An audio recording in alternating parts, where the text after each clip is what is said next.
the music industry is, right? They want your sadness. It's got to be really good, sad song. And for it to be really good, you have to be fucking sad, you know? Get into a situation where you have to break up with somebody, or you just dive into the darkness more, and it's I don't know if I want to be in that place anymore, because it gets to a point, you know, where I don't know if I'm doing it for the right feelings anymore. How many of y'all thought, just like me, The Weeknd was just this nice guy that was just happy-go-lucky type of character? That's what I thought, right? He looked like he was just an innocent dude. But why would I think that when this guy's a mainstream artist being pushed by the industry? As y'all can see from what I just played, right? The Weeknd clearly has an agenda. Just like all the imagery he giving me is giving me the Doja Cat situation, it's giving me Lady Gaga. So people think it's just innocent. And clearly, if y'all don't know yet, I'm going to keep saying the same shit. We're going to be repetitive. That there's an agenda. And people, do you see how many people was in that stadium watching this guy? That looked like at least, I would say about like 70,000 people going to see The Weeknd. People are talking about they paying $450. And they're talking about their experience and saying, hey, there goes my $350 or $400 going down the drain. Clearly, they didn't enjoy the atmosphere of what was going on. But if y'all watch these people's music videos, it's plenty of The Weeknd videos that's going around, even from old till now, that he's showing the same imagery. It might be a different setup, different stage, whatever the case may be, but he's giving y'all what he's told to push. And it's darkness. It's evil. He just had a girl on him, dancing on him like he was a demon. He was just with Playboy Cardi with the horns up. Playboy Cardi, the whole little scene, the horns was up. So people can't act surprised about this, because The Weeknd been telling y'all. If you've been to his concerts, I ain't never been to his concerts, so I don't know. But I know for surely that the image that he's pushing, and they're making him like the biggest, they even compare him to Michael Jackson, which is absurd, but they're making him the biggest thing right now. He's like up there with Drake and shit like that. Like, come on. The songs is cool, but it's not all that. And when you see his stage presence, he's not like a Chris Brown type of dude. Even though I'm not defending Chris Brown at all. Chris Brown, you know, to get to that level, boom, boom, boom, he got a pentagram tatted on his chest. Whatever. We ain't talking about Chris Brown. But it's a lot of these people that's being put in position that they don't deserve, but because they serve a certain master, we all know why they're there. It's not a coincidence. Like, come on. The Weeknd. He's a short little dude. When you see him on stage, from what I just saw, he's a little dude. The charisma that's in the video where he looks real cool in slow motion and all that shit, it's not the same thing that's going on when you see him on stage. And a lot of people in the comments and the videos that they shared was like, yo, this is what I spent my money on. Almost like they regret it. But they don't even realize, it don't even matter at this point, because you spent your money, you went to the concert, you've been hypnotized by this foolery, and now you're going to complain. Just like Lil Uzi said, it's too late. It's too late. And The Weeknd came from the OVO camp, right?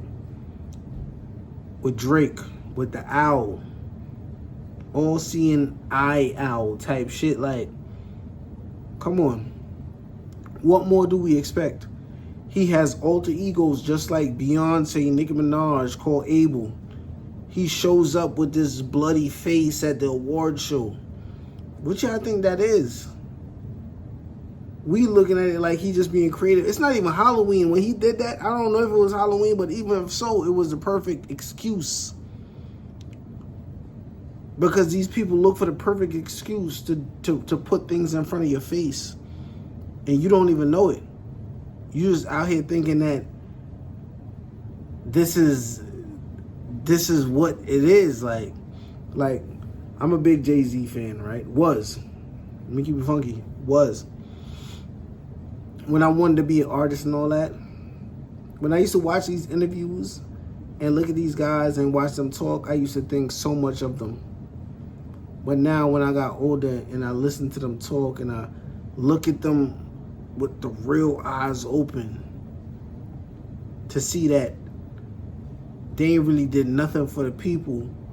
They ain't put nobody on that we, you know what I'm saying, that we could really think of.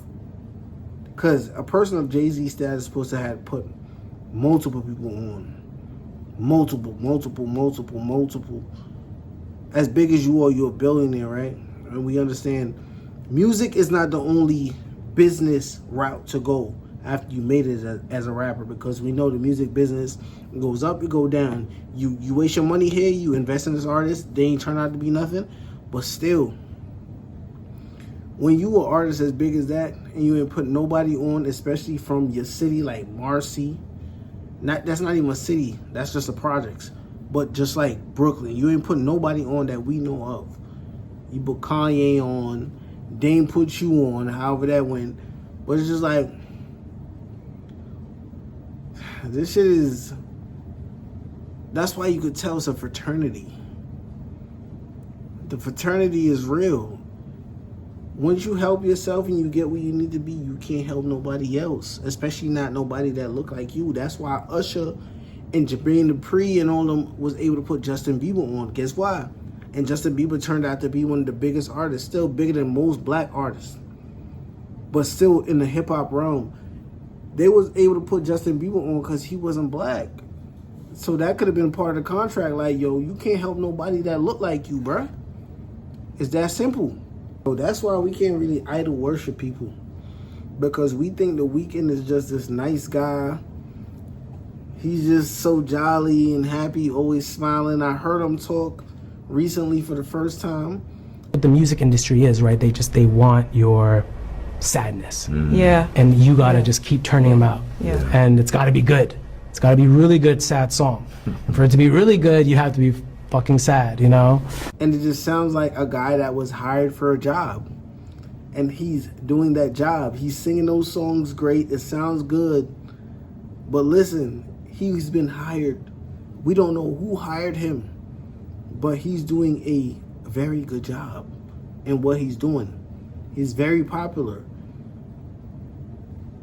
But when you hear this man talk, it's just like, yo, who is this guy?